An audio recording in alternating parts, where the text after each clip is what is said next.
हे दोस्तों, आज मैं आप लोगों को सबसे पहले थैंक्स बोलना चाहता हूँ। आप लोगों ने इस चैनल को इतना लव और सपोर्ट करा है कि सीकेन फैमिली 0 से 1 लाख प्लस सब्सक्राइबर्स तक पहुंच गई है, और वो भी 1 साल के अंदर। ये माइलस्टोन कुछ दिन पहले ही अचीव हुआ है, so thank you so much आपका इसमें एक इंपॉर्टेंट हिस्सा बनने के लिए। अब आते हैं आज की बुक पर, सो लेट्स स्टार्ट। अगर मैं आपके सामने एक बॉक्स रखूं जिसपे लिखा हो फ्रैजिल, हैंडल इट विद केयर, और आपसे पूछूं कि इसके अंदर कैसा सामान हो सकता है, तो क्योंकि आपको पता ही होगा कि फ्रैजिल मतलब कोई नाजुक चीज, तो आप मुझे बोलोगे कि शायद कांच का कोई सामान या कोई इलेक्ट्रॉनिक सामान या कुछ भी ऐसा जो जल्दी टूट सकता है प्रेशर या स्ट्रेस पड़ने पे, जो कि एकदम करेक्ट है। अब मैं आपके सामने एक और बॉक्स रखूं जिसपे लिखा हो एंटी फ्रैजिल, मतलब फ्रैजिल का एकदम उल्टा, और वापस आपसे पूछूं कि अब इसमें कैसा सामान होगा, तो आप क्या बोलोगे? ज्यादातर लोग बोलेंगे कोई ऐसा सामान जो बहुत मजबूत होगा और ताकत लगाने पर भी नहीं टूटेगा, जैसे कि लोखंड या स्टील का सामान या ऐसा कुछ, राइट? लेकिन ये आंसर गलत है, क्योंकि ये तो बिल्कुल ऐसा हुआ जैसे आप कह रहे हो कि नेगेटिव का उल्टा होता है न्यूट्रल, जो कि गलत है, क्योंकि नेगेटिव का उल्टा तो होता है पॉजिटिव। और सेम इसी तरह फ्रैजिल का उल्टा कोई ऐसा सामान नहीं होगा जो बहुत मजबूत हो और जो जल्दी या कभी टूटे ही ना, बल्कि वो ऐसा सामान होगा जिसे आप जितना तोड़ना चाहोगे, जितना आप उस पर प्रेशर या स्ट्रेस दोगे, वो उतना ज्यादा और मजबूत होता जाएगा। एंटी फ्रैजिल मतलब कोई भी वो चीज जिसका किसी भी तरह के स्ट्रेसेस से नुकसान ना हो बल्कि फायदा हो। और इधर स्ट्रेसेस मतलब झटका, प्रेशर, बदलाव, परिवर्तन, stress, randomness, confusion, disorder, error, chaos, turmoil या कुछ भी ऐसा जो फ्रैजिल चीजों के लिए अच्छा नहीं होता। अब अगर आप सोच रहे हो कि ऐसी कौन सी चीजें होती है जो डिसऑर्डर, प्रेशर या ये सारे स्ट्रेसेस से खराब होने के बजाय और ग्रो करती है, तो इसका आंसर है आप खुद, या और प्रिसाइसली बोलूं तो हमारी ह्यूमन बॉडी। जब इंसान जिम जाता है तो वो क्या करता है? वो वहां अपनी बॉडी को प्रेशर, डिसऑर्डर और अलग अलग स्ट्रेसेस देता है, जिसकी वजह से कुछ टाइम बाद उसकी बॉडी और स्ट्रांग होती जाती है। और ऐसी ही बहुत सी चीजें हैं जो एंटी फ्रैजिल होती है, जैसे कि सारे biological species, ideas, politics, culture, system, evolution etcetera. मैं आपको ये सब बता रहा हूं क्योंकि ऑथर कहते हैं कि चीजों को और हमें खुद को अगर लाइफ में अच्छे से ग्रो होना है ताकि हमारा फायदा हो और हमें ट्रू सक्सेस मिले, तो उसके लिए हमारी लाइफ में स्ट्रेसेस का होना बहुत जरूरी है, क्योंकि ये स्ट्रेसेस ही है जो हमें एंटी फ्रेजिल बने रहने में हेल्प करेंगे, और जिसके ना होने पर हम फ्रेजिल बनते जाएंगे। एग्जाम्पल, सोचिए एक तरफ एक अमीर इंसान है जिसकी लाइफ में कोई स्ट्रेस या कोई प्रॉब्लम नहीं है, उसे कुछ काम नहीं करना पड़ता, वो बस दिन भर घर में बैठ के आराम से खाता पीता रहता है। दूसरी तरफ एक गरीब इंसान है जिसकी लाइफ मुश्किल है, जिसे मेंटल और फिजिकल स्ट्रेसेस मिलते रहते हैं, और वो उन सबको पूरी हिम्मत के साथ हैंडल करता रहता है। तो अब आप बताओ, उन दोनों में से कौन सा इंसान मेंटली और फिजिकली ज्यादा स्ट्रांग होगा?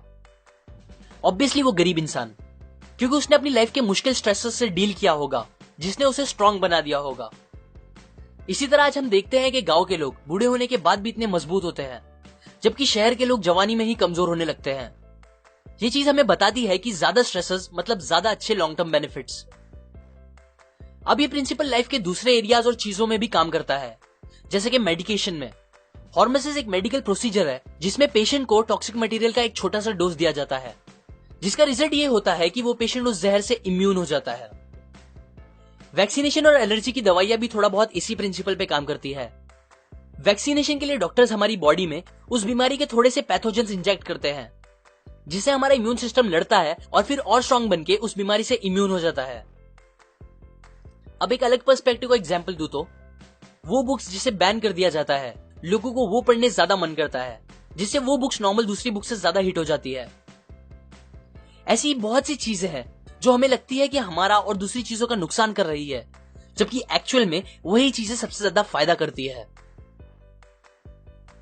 हमें ये तो समझ आ गया है कि स्ट्रेसेस हमारा फायदा करते हैं, लेकिन ये फायदा होने के लिए एक कंडीशन का होना बहुत इंपॉर्टेंट है, जो कि है रिकवरी टाइम। एग्जाम्पल, अगर हम जिम जाके अपनी लिमिट तक एक्सरसाइज करें और वापस आके आराम करें, तो हमारी बॉडी के मसल्स और फाइबर्स जो ब्रेक हुए होंगे एक्सरसाइज करने की वजह से, वो रिप्लेस हो जाएंगे नए और स्ट्रॉन्ग फाइबर्स से। लेकिन अगर हम अपनी बॉडी को बिना रिकवरी टाइम और आराम दिए लगातार एक्सरसाइज करते ही रहेंगे, तो ये चीज हमारी बॉडी को डैमेज कर देगी। इसी तरह कोई भी स्ट्रेसेस के बीच में हमें रिकवरी टाइम का मिलना बहुत जरूरी है। हमारी एक बहुत बड़ी प्रॉब्लम यह है कि हम सब आजकल एक बहुत ही फ्रेजाइल चीज के पीछे भाग रहे हैं, जिसे हम एक कंफर्टेबल लाइफ कहते हैं। हम चीजों को जितना हो सकता है उतना ज्यादा प्रेडिक्टेबल बनाने की कोशिश कर रहे हैं। मतलब हम चाहते हैं कि सब कुछ बस वैसा ही हो जैसा हम चाहते हैं। अब ये सोचना बिल्कुल ऐसा है जैसे कि ये चाहना कि साल के 12 महीने एकदम एक जैसे हो, ना ज्यादा ठंडी ना गर्मी, बस एक टेम्परेचर बिना कोई चेंजेस के साथ। अब ये सोचना बहुत स्टूपिड है, क्योंकि अगर ऐसा हो भी जाता है तो ये चीज से हमारा कुछ फायदा नहीं होगा, बल्कि हम लाइफ से एकदम बोर हो जाएंगे और हम इमोशनली भी एकदम फ्रेजाइल बन जाएंगे। एग्जाम्पल, समझो एक आदमी है जो हर दिन घर पे एग्जैक्टली 7 बजे आ जाता है, ना कभी 1 मिनट ज्यादा ना कभी 1 मिनट कम। वो हमेशा इतना टाइम पे आता है कि घर वाले उसके आने को देखकर अपनी घड़ी तक सेट कर सकते हैं।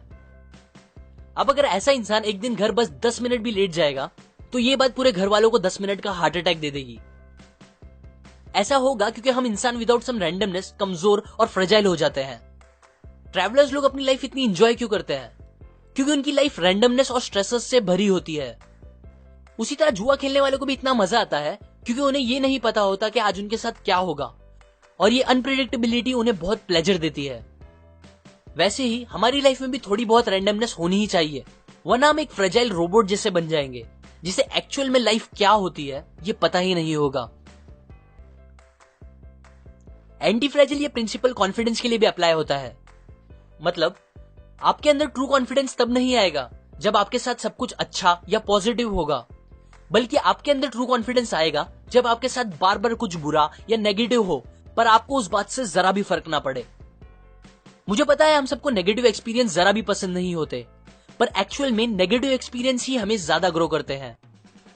एग्जाम्पल, समझो आपको स्टेज पे जाके एक स्पीच देना है। आप जाते हो और एक बहुत ही अच्छी स्पीच देके आते हो। लोगों को आपकी स्पीच इतनी पसंद आती है कि वो लोग आपकी खूब तारीफ करने लगते हैं। तब आपको भी लगने लगता है कि आपके अंदर कॉन्फिडेंस आ गया है, जो कि सही है, आपके अंदर कॉन्फिडेंस आया भी होगा, पर इसे ट्रू कॉन्फिडेंस नहीं बोलेंगे। बल्कि ट्रू कॉन्फिडेंस उसे बोलेंगे जब आप स्टेज पे जाओ तो लोग आप पे हंसने लगे, आपकी स्पीच बोलने पर वो आपका मजाक उड़ाने लगे, लेकिन फिर भी आपको इन बातों से जरा भी फर्क ना पड़े और आप वापस नेक्स्ट टाइम पहले से ज्यादा कॉन्फिडेंस के साथ स्टेज पे जाओ। जब आप ऐसे बन जाओगे तब आप में ट्रू कॉन्फिडेंस आ गया होगा। और ऐसा कॉन्फिडेंस लाने के लिए बस एक ही तरीका है, बार बार स्टेज पे जाना और स्पीच देना, भले ही आपको वो कितना भी अनकंफर्टेबल लगे। अपने आप को बार बार उस नेगेटिव सिचुएशन में डाल लेना जिससे आपको डर लगता हो, ये चीजें आपको सबसे ज्यादा कॉन्फिडेंस देगी, आपको फ्रेजिल से धीरे धीरे एंटी फ्रेजिल बनाते हुए। ये आइडियाज मैंने आपको एंटी फ्रेजिल इस बुक से बताई है, जिसमें बताया गया है कि कैसे हम सब लाइफ में आगे बढ़ सकते हैं एंटी फ्रेजिल बनके। अगर आपको डिटेल में सारी इंटरेस्टिंग बातें सीखनी है तो आप डिस्क्रिप्शन में दिए हुए लिंक से जाके ये बुक खरीद सकते हो। और सबसे मेन बात, अगर आप मेरे वीडियोस को कभी मिस नहीं करना चाहते तो आप सेटिंग्स में जाके अपने नोटिफिकेशंस ऑन कर दे और फिर मेरे चैनल के होम पे जाके उधर बने बेल पे क्लिक कर दे। इससे आपको जब भी मैं एक न्यू वीडियो अपलोड करूंगा उसका नोटिफिकेशन आ जाएगा। लाइक करें अगर आपको ये आइडियाज काम के लगे। कमेंट करके बताएं कि आपकी लाइफ के किस एक्सपीरियंस ने आपको एंटी फ्रेजिल बनाया है। शेयर करें इस वीडियो को अपने फ्रेंड्स एंड फैमिली के साथ। सब्सक्राइब करें, मैं और ऐसी काम की बातें आपके साथ शेयर करता रहूंगा, यूजुअली हर week. And finally, thanks for watching.